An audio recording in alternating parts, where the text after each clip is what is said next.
Your righteousness, O Lord, is righteous forever, and your law is true. Friday, 5th of June 2026.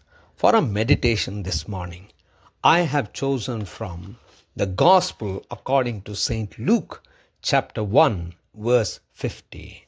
And his mercy is for those who fear him from generation to generation. Good morning, friends. His mercy is forever to those who fear him.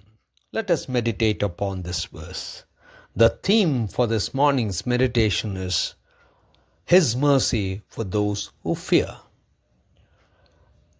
Mary received a message from God that a child holy would be born in her. This really disturbed Mary, for she had not known a man. But then the angel said that she would conceive through the Holy Spirit. And then she surrendered herself to God. And now she goes to her relative, who is an elder, Elizabeth, who was already pregnant, for John the Baptist was in her womb. And as she went there and shared this news, both rejoiced. And then Mary burst out in a song of praise called the Magnificat.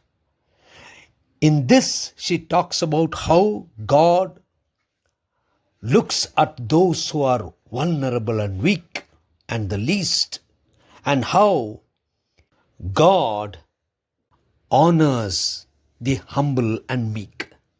In this verse, she talks about God's mercies for those who fear the Lord from generation to generation. We all need the mercy of God, for we in ourselves are insufficient, or we are full of weakness, vulnerability, and sin.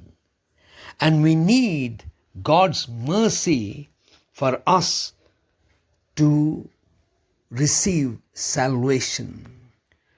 We ourselves cannot be redeemed because of our good work, because of all that we are, and because of all that we can do. All that we need is God's mercy. And that, here Mary sings, will be for those who fear God, who come before Lord in accepting that He is the Lord and King, and come before the Lord as we are. So, we will receive mercy, for we fear Him. Gracious God, our Heavenly Father, help us to come before You in fear and faith. In Christ's name we pray. Amen.